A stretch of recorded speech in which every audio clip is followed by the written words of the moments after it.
Assalamualaikum warahmatullahi wabarakatuh. Berjumpa kembali dengan saya Ahmad Nadif, mahasiswa PJJ PAI Win Cyber Syekh Nurjati Cirebon pada mata kuliah Ilmu Tauhid dengan dosen pengampu Ibu Siti Maryam Munjiat SS MPDI.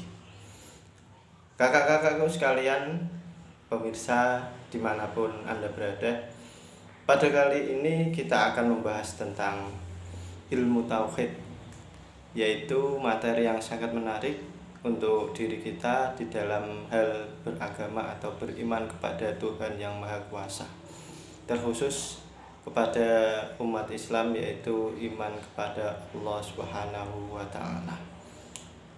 Iman merupakan sebuah pondasi yang sangat penting bagi diri manusia. Pondasi harus kuat, pondasi harus tahan, pondasi harus siap sedia agar tidak diterjang badai atau goncangan-goncangan dari manapun. Sehingga pondasi itu merupakan jati diri kita yang harus kita lakukan di dalam perbuatan kita. Dan juga pondasi itu harus diucapkan dengan lisan, yaitu berupa kalimat syahadat, yaitu antasyhadu alla ilaha illallah wa anna muhammadar rasulullah. Setelah syahadat diucapkan, maka harus ditanamkan secara mendalam di dalam hati sanubari hati kita, agar iman itu semakin kuat, agar iman semakin kokoh, serta tetap di jalan pada yang diridhoi Allah Subhanahu wa Ta'ala. Kakak-kakakku sekalian, pemirsa dimanapun Anda berada, rukun iman yaitu ada 5. Di dalam hadis Nabi Muhammad SAW, beliau bersabda, antu'mina billahi wa malaikatihi wa kutubihi wa rusulihi wal yaumil akhiri khairihi wa syarrihi. Yang pertama, iman kepada Allah Subhanahu wa Ta'ala, yaitu zat yang menciptakan kita semuanya, zat yang menciptakan seluruh umat manusia. Inna khalaqnakum min dzakarin wa unsa wa ja'alnakum syu'uban wa qabaila lita'arafu. Yang menciptakan manusia dari jenis laki-laki dan perempuan untuk saling mengenal, untuk saling memahami, untuk saling mengetahui satu dengan yang lainnya, walaupun itu berbeda suku, ras, ataupun budayanya. Yang kedua, yaitu iman kepada malaikat. Allah Ta'ala berfirman, innahu laqaulu rasulin karim di kuwatin indadil arsy makin muta'in sama amin. Yang artinya, sesungguhnya Al-Quran itu benar-benar firman Allah Ta'ala yang dibawa oleh para malaikat, yang mempunyai kekuatan atau kedudukan tinggi di sisi Allah Subhanahu wa Ta'ala, pemilik arsy. Ditaati di sana alam malaikat dipercaya. Surat At-Takwir 19:21. Malaikat merupakan makhluk Allah Subhanahu wa Ta'ala yang tidak bisa kita lihat secara kasat mata. Namun peran malaikat sangat penting bagi kehidupan manusia, sehingga kita harus beriman kepada para malaikat yang mempunyai fungsi dan tugasnya masing-masing.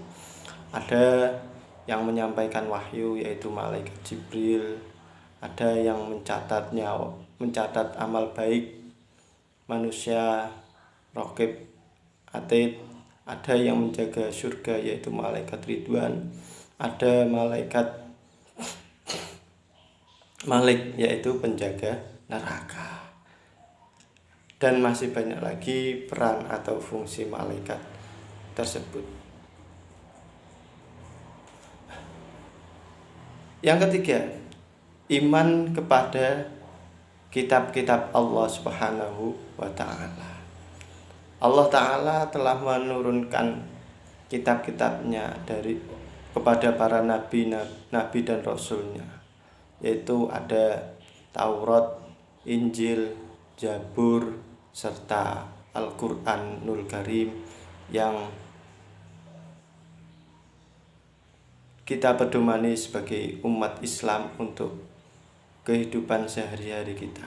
Al-Quran merupakan pedoman bagi diri kita. Allah Ta'ala berfirman, "Dzalikal kitabul la raiba fih", yang artinya kitab Al-Quran ini tidak keraguan padanya petunjuk bagi mereka yang bertakwa. Surat Al-Baqarah ayat 2. Dari sini Al-Quran merupakan pedoman bagi kehidupan manusia, yang mana terdapat kisah atau surah atau perihal-perihal kejadian-kejadian pada masa lampau, sekarang, dan yang akan datang. Semua komplit peristiwa-peristiwa yang ada di alam dunia ini terdapat di dalam Al-Qur'anul Karim. Yang selanjutnya yaitu iman kepada para rasul yang berjumlah, yang kita yakini, yaitu 25 nabi. Rasul atau nabi itu sama seperti kita. Wa ma Muhammadun illa rasul qad khalat min qablihi rusul. Afa imma ta'au qutilan qalabtum ala aqabikum.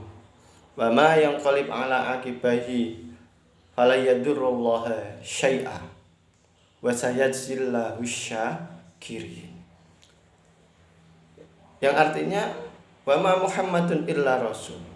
Nabi Muhammad itu tidak lain halnya lah seorang rasul, sama seperti kita, yaitu beraktivitas, bersosial, beribadah, akan tetapi mempunyai keistimewaan dibandingkan manusia-manusia yang lain dengan sifat maksumnya, yaitu terlepas dari yang namanya dosa ini. Sehingga Rasul sebagai utusan Allah Ta'ala di dalam menyampaikan wahyu-wahyu Allah atau petunjuk-petunjuk Allah kepada umat manusia yang ada di alam dunia ini. Pemirsa sekalian, dimanapun Anda berada, iman yang selanjutnya yaitu iman kepada hari akhir atau yaumul qiyamah. Allah Ta'ala berfirman di dalam surat Al-Zalzalah ayat 1-5, A'udzu billahi minasyaitonir rajim. Bismillahirrahmanirrahim. Idza zulzilatil ardu zilzalaha wa akhrajatil ardu athqalaha wa qala al insanu ma laha yauma idzin tuhaddisu ahbaraha bi anna rabbaka auha laha. Yang artinya, jika bumi ini digoncangkan dengan goncangan yang sangat dahsyat, yang sangat menggelegar, dan bumi ini telah mengeluarkan beban-beban yang ada di kandungannya, dan manusia bertanya, mengapa bumi ini jadi begini? Pada hari itu juga bumi menceritakan beritanya, karena sesungguhnya Tuhanmu telah memerintahkan yang seperti ini kepadanya.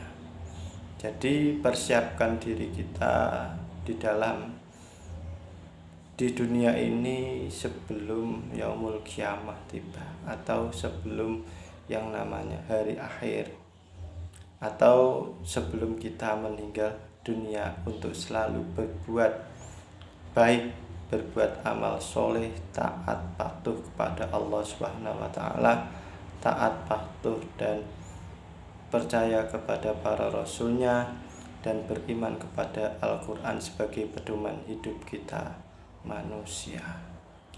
Yang terakhir adalah qada qadar. Qada qadar di sini yaitu Allah Ta'ala telah menentukan segala sesuatu bagi umat manusia. Akan tetapi manusia harus berusaha juga, tidak semena-mena atau tidak mau bekerja, tidak mau berusaha, tidak mau meningkatkan iman mereka, hanya semaunya saja, tidak mau melakukan aktivitas apapun di dunia ini. Padahal manusia perlu melakukan aktivitas di dalam kehidupan, baik sosial maupun ibadahnya, yaitu hablum minan nas dan hablum minallah. Itu. Sehingga akidah Islam harus tertanam atau bersemayam pada diri kita sebagai the power, sebagai kekuatan kita, sebagai pondasi kita di dalam menjalankan ibadah sehari-hari, bergerak di dalam hati, berpengaruh secara positif pada jiwa dan diri manusia. Ketika iman ini sudah tertancap, ada di dalam diri kita, berpondasi baik, berpondasi luhur, maka iman kita akan semakin kokoh, kuat, dan tahan yang namanya goncangan apapun. Demikian sedikit pemaparan tentang iman atau rukun iman yang berjumlah 6 yang sudah dijelaskan tadi. Semoga bermanfaat. Sampai jumpa kembali pada pertemuan selanjutnya tetap bersama saya di satu channel YouTube. Saya terima kasih, semoga bermanfaat. Wallahu muwaffiq ila aqwamit thoriq. Wassalamualaikum warahmatullahi wabarakatuh.